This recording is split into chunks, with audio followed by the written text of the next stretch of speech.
आदरणीय दर्शकवृन्द नमस्कार। ओम आदि साथै शुभ प्रभात। म राजु अधिकारी।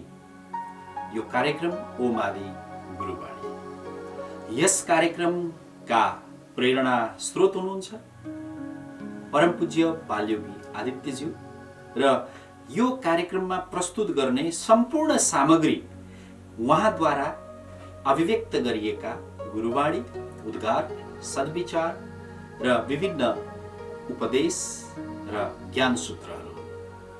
आज हामी पूज्य बालयोगी आदित्यज्यूले प्रदान गर्नुभएका साधनासँग सम्बन्धित वाणीहरू लिएर उपस्थित भएका छौँ। दर्शकवृन्द, जीवन दुई प्रकारले प्रेरित हुन्छ, अर्थात् दुई बाटोमा हिँड्छ, साधनमुखी जीवन र साधनामुखी जीवन।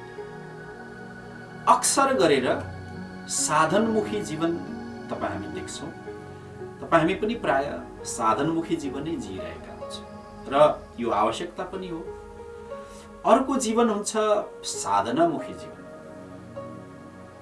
थोरै व्यक्ति मात्रै साधनामुखी जीवन हिँडिरहेका हुन्छौँ।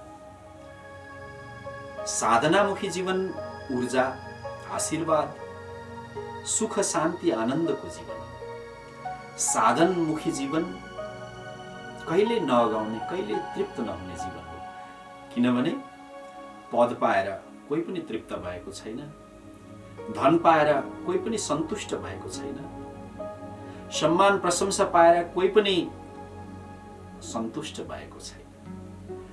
त्यसमा साधनमुखी जीवन अन्ततगत्वा साधनामुखी भएपछि मात्रै आनन्द र सन्तुष्टि आउने रहेछ। यसर्थ परम पूज्य बालयोगी आदित्यज्यूले जति पनि उद्गार दिनुभएको छ, जति पनि कलम चलाउनु भएको छ, सबैभन्दा बढी साधनामा केन्द्रित छ।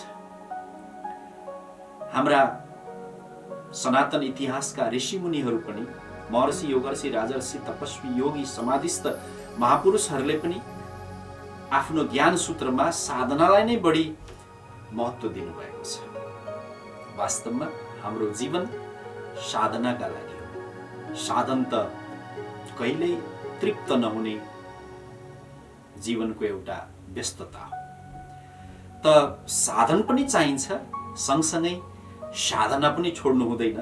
यसरी साधन र साधनाको समन्वयमा अगाडि बढ्ने सन्देश पूज्य बालयोगी आदित्यज्यूका अभिव्यक्तिहरूमा छन्। आउनुहोस् आज श्रवण गरौँ उहाँका साधना प्रधान परिभाषाहरू। साधना पथमा चल्न सर्वप्रथम तिम्रा जन्मजात भित्रिएका गुणहरूलाई त्यागी नयाँ साधकतायुक्त गुणलाई जीवनमा उतार्दै लानुपर्छ, जसले गर्दा तिमी स्वयं आफूलाई बिर्सी अरूको भक्तिमा जीवन त्याग गर्नेछौ। साधना भन्नु नै तिमी स्वयंले स्वयंलाई समर्पण गर्नु हो। तन, मन र आत्माबाट उत्पन्न त्यो बेचैनीलाई बसमा राख्न सक्नु साधना हो। म को हुँ र के हुँ भन्ने भावको भावार्थ बोध भई स्वयंलाई चिन्न सक्नु नै साधना हो। यति गर्न सके जीवनका हर पाइला सत्मार्गमा लाग्नेछन्। प्रस्तुत गुरुवाणीले साधनाको विहङ्गम परिभाषा दिएको छ। हो, साधना के हो भनेर बुझ्ने हो भने पूज्य बालयोगी आदित्यज्यूको प्रस्तुत परिभाषा परिपूर्ण छ। म को हुँ, म के हुँ, म किन जन्मिए, यसको उत्तर खोज्नु नै साधना हो र भित्रको बेचैनीलाई रोक्न सक्ने क्षमता आर्जन गर्नु नै साधना रहेछ। हामी यो साधनमुखी जीवनको धपेडीबाट केही समय निकालेर साधनामा पनि व्यतीत गरौँ, यही अपिल प्रस्तुत गुरुवाणीले गरेको छ। दर्शकवृन्द, परम पूज्य बालयोगी आदित्यज्यूले यति सजिलोसँग साधनाको विधि र परिभाषा दिनुभएको छ, त्यो सायदै अन्यत्र भेटिन्छ। र परिभाषा मात्रै होइन, प्रयोगहरू पनि दिनुभएको छ। हामी बेला बेलामा ती पनि यहाँहरूको बिचमा पस्कदै आइरहेका छौँ। परम पूज्य बालयोगी आदित्यज्यूले साधनाका सठिक विधिहरू दिनुभएको छ। प्राणसूत्र विधि, त्यस अन्तर्गत रामबाण विधि, सूर्य शक्ति विधि, अत्यन्तै शक्तिशाली विधिहरू छन् जो हरेक दिन केही मिनेटको बसाइमा पूर्ण गर्न सकिन्छ। त्यस्तै विभिन्न प्रकारका ध्यानहरू, मन्त्रहरू र साधनाका विधिहरू दिनुभएको छ। तपाईँ हामी सोचौँ, आजभोलि एउटा नीति ऐन कानुन बनाउन कति धेरै मेहनत गर्नुपर्छ, संविधान तयार गर्नका लागि कति ठुलो अभ्यास भयो देशमा। हामीलाई जीवनभरिका लागि जीवन पर्यन्त काम लाग्ने साधना विधि आफूले प्रयोग गरेर दिनुहुने परम पूज्य बालयोगी आदित्यज्यूको जुन उदारता छ, जुन ऋषित्व छ, त्यो साँच्चै अभिनन्दनीय छ। दर्शकवृन्द, आज हामी परम पूज्य बालयोगी आदित्यज्यूले दिनुभएका साधनात्मक परिभाषा र प्रयोगहरू यहाँहरूलाई पस्कँदैछौँ। आउनुहोस् अबको क्रममा अर्को एउटा गुरुवाणी श्रवण गरौँ। निरन्तर घुमिरहने चक्र जो स्थिर तर परिचालित छ, जसले जीवनलाई नै कुन मोडमा चलाउने, सत्मार्गमा वा अन्यमा भनी फैसला गराउँछ।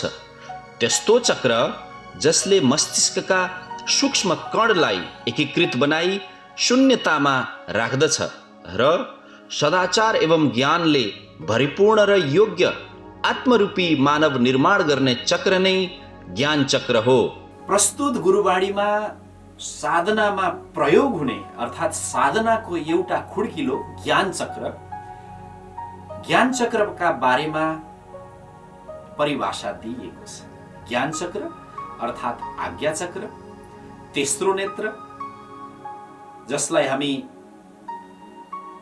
आज्ञा चक्र पनि भन्छौँ, तेस्रो नेत्र पनि भन्छौँ, स्वयम्भू चक्र पनि भनिन्छ, जो दुई आँखी भुइँको बीचमा, दुई आँखाको बीचमा जहाँ हामी टीका लगाउँछौँ त्यहाँ छ, अर्थात् भ्रूमध्यको बीचमा। ध्यान गर्दा, कुनै साधना गर्दा हामी जो ज्योति कल्पिने ठाउँ यही ठाउँ। त पूज्य बालयोगी आदित्यज्यूले अत्यन्तै सरलीकृत भाषामा हामीलाई ज्ञान चक्रको, आज्ञा चक्रको विवरण दिनुभएको छ र जीवन कुन मोडमा लैजाने, जीवनलाई कसरी चलाउने, ज्ञान अज्ञान यसको फैसला गराउने, सत्मार्गमा या अन्य कुनै मार्गमा हिँड्ने यसको प्रेरणा दिने नै यो ज्ञान चक्र हो। त सम्पूर्ण चेतनालाई, एकाग्रतालाई ज्ञान चक्रमा केन्द्रित गरी साधना गर्न सकियो भने हाम्रो जीवन परिपूर्ण र भरिपूर्ण हुन्छ भनेर प्रस्तुत गुरुवाणीले अर्थ्याएको छ। यो आध्यात्मिक भाषा हो, योगको भाषा हो। तपाईँ हामी योग र अध्यात्मको भाषा खासै नसुनेकाहरूलाई अलिक कठिन लाग्न सक्छ, तर जब हामी साधनामा, योगमा, ध्यानमा, प्राणायाममा अगाडि बढ्छौँ यी भाषाहरू हामी बुझ्दै जान्छौँ। त परम पूज्य बालयोगी आदित्यज्यूका कतिपय ज्ञानवाणीहरू सरल छन्, सबैलाई व्यवहार उपयोगी छन्, कतिपय साधकका लागि छन्। आज हामी साधक बन्न चाहने, साधन मार्गसँगै साधनाको मार्गमा हिँड्न चाहने जिज्ञासुहरूका लागि उपयोगी आदित्यवाणीहरू लिएर उपस्थित भएका छौँ। आउनुहोस् अबको क्रममा अर्को एउटा गुरुवाणी श्रवण गरौँ। साधकलाई मृत्यु प्रिय तर जीवन कठिन लाग्छ, किनकि साधकले मृत्यु पछिको सुखद यात्रा तय गरिसकेको हुन्छ नै। त्यसका लागि जीवनमा अनेकौं कष्ट सहन गर्न ज्यादै मेहनत गर्नुपर्ने हुन्छ। प्रस्तुत गुरुवाणी साधकको लक्षणका बारेमा लेखिएको छ। साधकलाई मृत्यु प्रिय तर जीवन कठिन लाग्छ, किनकि साधकले मृत्यु पछिको सुखद यात्रा तय गरिसकेको हुन्छ।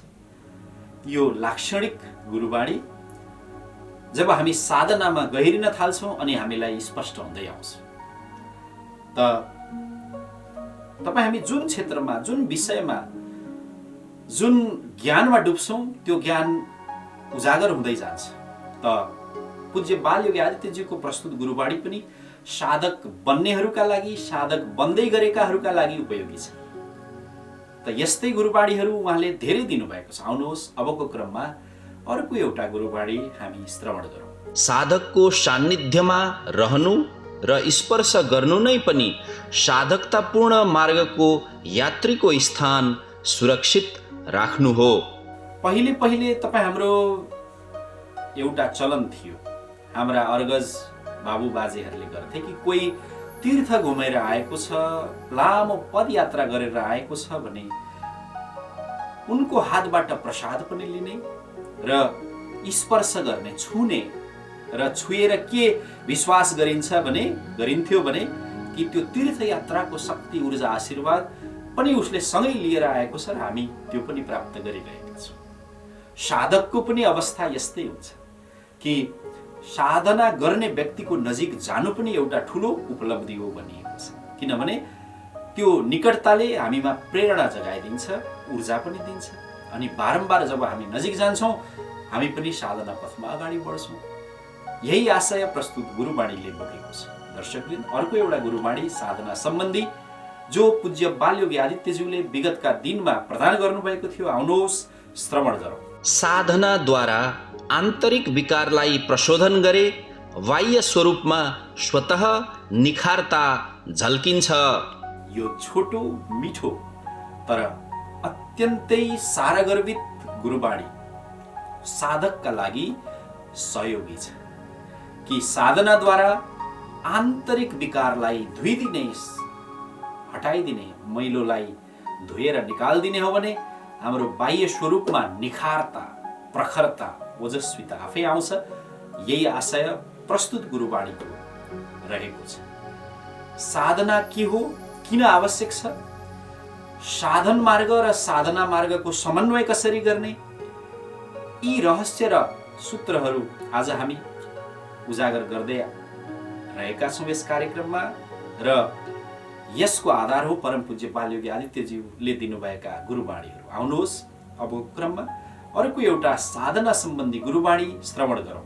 सोच सकारात्मक भए दिव्य आत्माको प्रादुर्भाव भई मन मस्तिष्क सफा हुन्छ, शरीर सुन्दर हुन्छ, जीवन नै हल्का हुन्छ। हल्का जीवन चलाउन यसै पनि सहज हुन्छ। तनावयुक्त भारी जीवन जिउन अत्यन्त कष्टकर हुन्छ।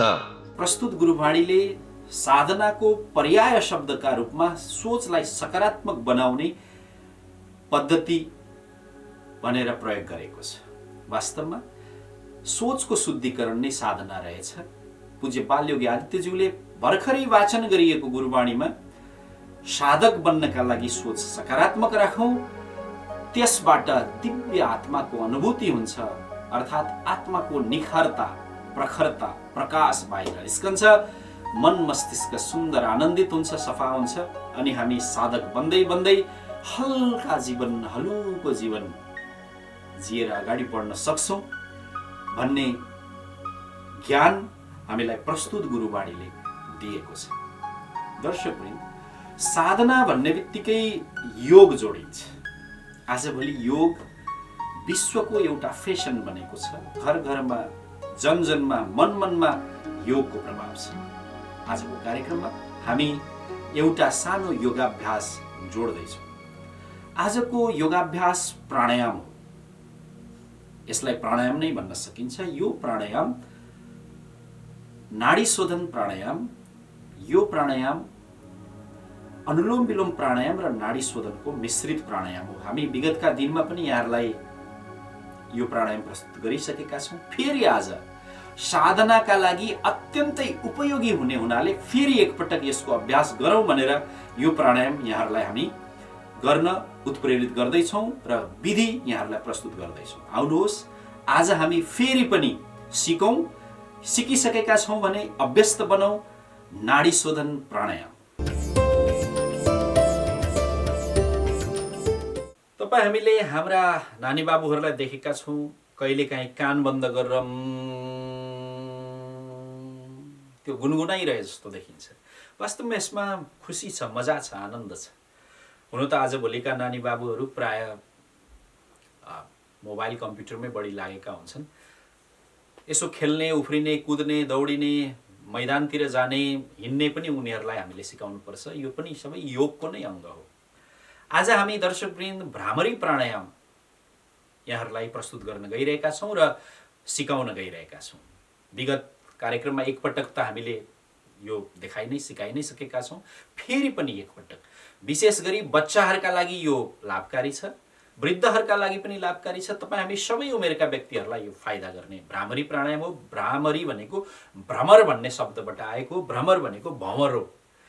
त्यो फर्सी फुलेको र फक्रक्क फक्रिएको फर्सीको जुन फुल हुन्छ त्यो भित्र भँवरा जब पसेर गुन्जिन्छ भुँ एकपल्ट भ भन्ने आवाज निस्किन्छ, त्यस्तै आवाज निकालेर गर्ने। यो आवाज कहाँ भन्दा हाम्रो नासिका मध्यमा ङ य बोल्दा जहाँ आवाज ठोकिन्छ त्यहाँ आवाज ठोक्काएर गुन्जन गुन्जिएर यो प्राणायाम हामी गर्न सक्छौँ। पहिले यो प्राणायामको विधि हेरौँ, गर्ने सही तरिका हेरौँ, त्यसपछि यसको फाइदा र सावधानी म यहाँहरूलाई बताउने छु। त भ्रामरी प्राणायामका लागि के गरिन्छ भने लामो सास लिइन्छ, बुढी औँलाले दुईटै कानलाई बन्द गरिन्छ अनि 3वटा औँलाले, चोरी औँला बाहेक माझी, साइली र कान्छी औँलाले आँखालाई थुनिन्छ, आँखा बन्द गरिन्छ अनि लामो सास लिएर भँवरा जस्तो गुन्जिने आवाज मस्तिष्कलाई कम्पित गर्दै, झङ्कृत गर्दै, जस्तो कि झर्के बटुका, झर्के थाललाई आजभोलि सिङ्गिङ बल पनि भन्छ। जब हामी केही सामानले हिर्काउँछौँ, छुन्छौँ, त्यो कम्पन उत्पन्न हुन्छ, त्यो एक गजबको लय त्यहाँबाट निस्किन्छ, एक ध्वनि निस्किन्छ। त्यसै गरी मस्तिष्कका विभिन्न अङ्गहरूलाई गुन्जयमान बनाउने जो यो भ्रामरी प्राणायाम बडो रमाइलो छ। आउनुहोस् यसको विधि हेरौँ, सिकौँ र सही तरिकाले गरौँ। मैले बुढी औँलाले कानलाई बन्द गरेँ, सानो कानलाई थिचेर, बाहिरको आवाज अब म सुन्ने छैन। 3वटा औँलाले आँखालाई बन्द, लामो सास,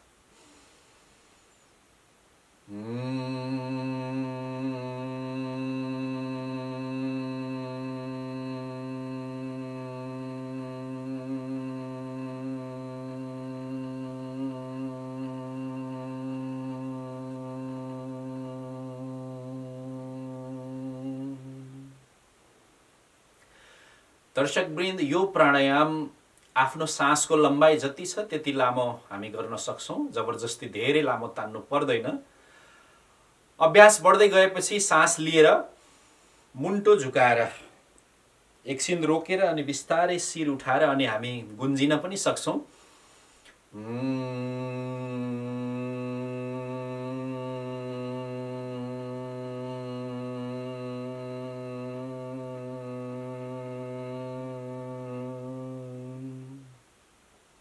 लामो सास, नाके आवाजमा गुन्जन गरौँ।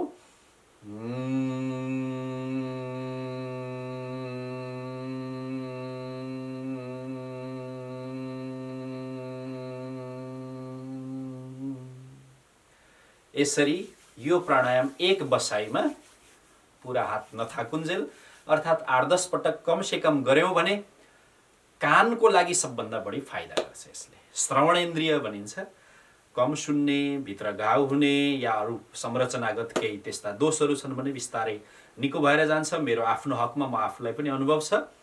यो प्राणायाम गर्न थालेदेखि बच्चादेखिकै जुन कानको कमजोरी थियो त्यो निको भएर गयो। श्रवण शक्ति बढाउँछ। त्यस्तै मस्तिष्कमा मेमोरी पावर अर्थात् स्मरण शक्ति बढाउँछ, एकाग्रता बढाउँछ भनिन्छ। र विशेष गरी टेन्सन, तनाव, थकानलाई घटाउन यो भ्रामरी प्राणायाम साह्रै नै उपयोगी छ। बच्चा, साना नानी बाबुहरूको मस्तिष्कीय क्षमता, ब्रेन पावर, मानसिक विकासका लागि अत्यन्तै उपयोगी मानिन्छ। भर्खरै अपरेसन गरेको अवस्थामा यो प्राणायाम नगरौँ। कानको अपरेसन या कुनै हाम्रो नाक कान घाँटीमा कुनै अङ्गहरूको त्यस्तो टन्सिलाइटिस आदिको अपरेसन भएको छ भने घाउ पूर्णतः निको नहुन्जेल यो गर्न मिल्दैन। या पुरा कानमा फोहोर, कानेगुजी इत्यादि या कुनै घाउका कारण पिप इत्यादि भरिएको छ भने त्यो पुरा भरिएका बेला पनि यो प्राणायाम गर्न मिल्दैन। कानमा पानी पसिरहेको हुन्छ, कहिलेकाहीँ नुहाउँदा, पौडी खेल्दा या अरू कारणले पसिरहेको हुन्छ, त्यो पानी निस्केर गइसकेपछि मात्रै यो प्राणायाम गर्नुपर्छ भन्ने विज्ञहरूको सुझाव छ। साना नानी बाबुहरूलाई अवश्य सिकाउँ। यसले व्यक्तित्वलाई चम्काउँछ, उनीहरूलाई गर्नलाई रमाइलो पनि लाग्छ। बुढेसकालसम्म सुन्ने क्षमतालाई यसले तिखो बनाउँछ भन्ने पनि विश्वास गरिन्छ। योगका शास्त्रहरूमा, ग्रन्थहरूमा भ्रामरी प्राणायामको बडो सुन्दर व्याख्या छ। भँवरा, मौरी फुलहरूमा मात्रै जान्छ, गुहेघारीमा खासै जाँदैन। त्यो उनीहरूको ध्वनि, त्यो एक प्रकारको कम्पन र उनीहरूको विशेषता नै हुन्छ। त्यसै गरी यो प्राणायामले हामीलाई सुविचारमा, सत्कर्ममा पनि प्रेरित गर्छ भन्ने एक प्रकारको तर्क रहेको छ, धारणा रहेको छ। दर्शकवृन्द, त रोजी धेरै प्राणायामहरू छन्। अष्टकुम्भक 8वटा मुख्य प्राणायामहरू नै छन्। आजभोलि अनेकौं ऋषिहरूले, योग गुरुहरूले, आचार्यहरूले, विज्ञहरूले अरू पनि प्राणायाम आविष्कार गर्नुभएको छ। तपाईहरुलाई जुन सजिलो लाग्छ, रमाइलो लाग्छ र विशेष गरी आफूलाई जुन उपयोगी लाग्छ, आफ्ना शरीर, आयु र रोगको अवस्था हेरी जुन उपयोगी लाग्छ त्यो प्राणायाम अवश्य गरौँ। भ्रामरी प्राणायाम, यसमा कुनै हानि छैन। तपाई हामी बिहान बेलुका कुनै पनि समयमा गर्न सक्छौं, अवश्य गरौँ।